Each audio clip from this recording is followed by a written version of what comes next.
So does the Federal Reserve have policy options that actually work to influence the economy? Okay? The assumption in classical economics, right? The reason we have the LRAS is that changes in prices, that inflation is always matched by changes in wages eventually. That people care about their real wage, right? I don't care whether I get paid. In this view of the world, I don't care whether I get paid $50,000 a year or $100,000 a year or $300,000 a year. Doesn't matter. All I care about is what I can buy. So if I'm making $50,000 a year and a loaf of bread costs $1, or I can choose to make $300,000 a year, but a loaf of bread costs $10, I'm going to pick $50,000 and the $1 loaf of bread because I can buy more stuff. I have more purchasing power. Okay? That's behind classical economics, that idea. We don't care. We're smart enough to know what our purchasing power is. We're smart enough to know what our real wage is. If prices are flying up and our wages aren't going up nearly as fast, we're smart enough to adjust our behavior in ways that force the businesses over time, or hopefully very quickly, to raise their wages, right? If prices are going up really fast, that encourages businesses to hire more workers because they want to produce more. Well, how do I hire more workers? I raise their wage. Okay? If my real wage is falling, if my pay isn't keeping up, that makes me less interested in working, maybe. That's at least the classical view. I'm less interested in working because I'm just not getting paid as much.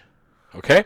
So there's these natural forces that are in there that should make wages and prices balance each other. And the real wage for doing a job, my real wage for doing a particular job, should stay constant over time. Okay? Again, if we have adaptive expectations, then people adapt incrementally.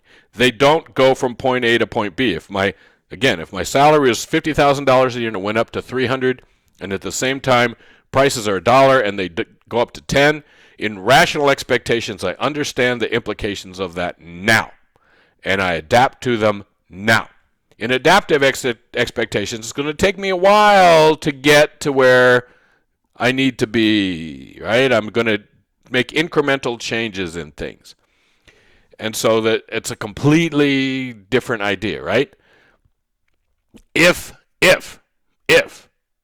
wages and prices adjust really quick and the economy snaps to wherever it needs to be, the Federal Reserve, there's nothing they can do about the economy. It's out of their hands. If in an adaptive expectations world where people are changing things incrementally and they don't, now there's a way for the Fed to get in there. Okay? So if in the hard version of rational expectations, if people adapt instantly to price changes, the Federal Reserve, it loses most of its ability to do anything. Okay? And again, remember, there are many versions of rational expectations. So what happens in the world depends on, in part, what version of rational expectations you're talking about, and it's really complex. And if you're saying to yourself, I hate the last 3-4 chapters we've done because the Fed keeps changing what they're doing and nobody knows what they're doing and they're adding all this stuff and this is straight or not, or we're right there with you. Those of us who teach this stuff, we're right there with you. But that's why macroeconomics is so fun. Microeconomists think that they've kind of worked out the answers and it's a matter of them getting to the details of how they apply those answers to different situations in the world. Macroeconomists, we get down dirty fighting with each other about basic stuff. Okay? It's fun. All right.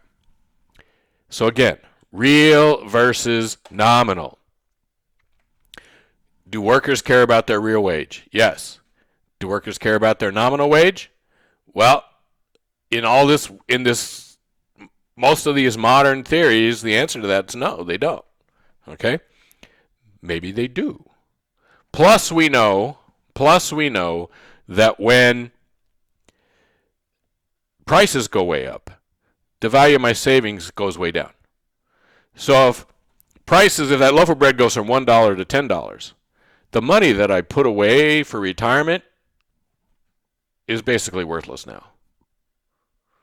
Okay? And that's going to change my behavior. So there are theories of how people consume and how people act that minimize or take away the effect of that, and there's all this other stuff that's why you want to go take Econ 303 and then go to get your PhD and go really learn all this stuff. Because all these questions, there are answers, and then there are counter arguments. But if workers care about their real wages, if wages don't keep up with inflation, if their anticipated inflation is less than actual inflation. So I think inflation is going to be 2%, and so I get my boss to give me a 2% raise, and inflation ends up being 10%. Something bad just happened to me, right? And who's going to take advantage of that? Well, the company I work for gets to take advantage of that, all right? And that's why the SRS has a slope. Monetary and fiscal policy work when the SRAS has a slope, okay? And it's because what we think is going to happen is not what actually happens. All right? In the real world, some economists believe monetary and fiscal policy always works, that the real and the nominal are connected at a time. Some economists believe that monetary and fiscal policy work in the short run because of differences in how fast wages have moved, the sticky wages and prices ideas. Right? Sticky wages and prices, unanticipated inflation, variety of reasons. And then if rational expectations is really strong, monetary and fiscal policy never work. So we have this argument. Okay? The fun thing is, of course, that in Congress they have this argument all the time that, right, fiscal policy, government spending really doesn't do anything for the economy, or yes, it does, blah, blah, blah. And then when a crisis hits and they're voting on spending a bunch of money to save jobs, it passes the Senate 99-1. So I don't know what that means, but it means we're all confused. All right? So the extreme is this real business cycle theories that say unemployment goes up and down because of changes in technology and changes in labor productivity, and it has nothing to do with the government or the Fed or any of that. And I've been seeing lately that economists are increasingly worried that the idea of a Phillips curve that links unemployment and inflation is no longer describing what is happening in today's economy. Have you been considering on that? What are your thoughts on that? Yeah, very much so. We spend a great deal of time on that. The connection between slack in the economy, or the level of unemployment, and inflation was very strong if you go back 50 years, and it's gotten weaker and weaker and weaker to the point where it's a faint heartbeat that you can hear now. It's still there. You can see it at state-level data and things like that. But I think we really have learned, though, that the economy can sustain much lower unemployment than we thought without troubling levels of inflation. Mm-hmm. And I think I would look at today's level of unemployment as well within the range of potential estimates, of plausible estimates of what the natural rate of unemployment is. Is there even a Phillips curve to bother talking about? And if there isn't, why? And if there used to be, yeah, okay. So, really quick, a couple things that are related to this. Your book talks about this guy, Paul Volcker. If you can see that he just died fall of December 2019. He died. He was 92. You can see that he worked for Jimmy Carter. You can see that he worked for Ronald Reagan. And you can see that he worked for Barack Obama. Yeah, that's a pretty unusual person, right? Who can work for Carter, Reagan, and Obama all. Okay? All 6'7" of him. So in the 80s, he actually becomes chair of the Federal Reserve under Jimmy Carter in the 70s. in the 80s, he changes the way the Fed works. He heads the Fed toward caring about interest rates, not money supply. He jacks up interest rates to unbelievably high levels. He wipes out inflation, mostly in the U.S. economy, creates a big recession, a huge recession to do it. So we have a trade-off, right? Like the Phillips Curve, we get rid of this inflation, we replace it with unemployment. But then as we come out of that recession, we get low unemployment and low inflation both at the same time. Okay? And again, economics argues about why that is, right? The easiest explanation is that technological change, especially when we got to the 90s, we got all these new technologies. All that technology is shifting aggregate supply out, and it's that shift in technology, all that new technology, that does it. So that's one explanation. There's others, but that's one. Okay, so he was chair of the Fed through most of the 80s. He's responsible for the disinflation. We didn't have deflation. Deflation means prices actually go down. Disinflation means we went from having 10, 12, 13% inflation every year to having 3 or 4% inflation every year, which then eventually we get to having 1.5 to 2% inflation every year. So his last interview, the person who wrote that last interview said that he said this to her. He is not concerned much about inflation now, but he is terrified by how the U.S. government seems unable to do basic functions like keeping up infrastructure, as well as the fact few young Americans are entering public service. So he went from being inflation to thinking now inflation's not that big a problem, and there's other issues that affect the government. There's also something in our laws called the Volcker Rule. The Volcker Rule was something that got put into place at the end of the financial crisis to try to prevent the financial crisis from happening again. It has to do with risk and who bears the risk of things. The financial crisis happened in part because the banks, the Wall Street guys, they figured out ways to get out of the risk. So they weren't taking, in their minds, they weren't taking any risk. It turns out that they were taking risks, but in their minds, they weren't taking any risks. The Volcker Rule was a way to make them understand at all times that they're taking risks in what they do. Okay? There are huge efforts underway for the last few years to get rid of that and let banks go back to the way they were before the financial crisis, and let Wall Street go back to the way it was before the financial crisis. And something to watch and see how that plays out. But the Volcker Rule is a big deal, a point of contention today between the left and the right, if you will. Okay, so there's 3 Fed chairs, Jay Powell, Ben Bernanke, and Paul Volcker.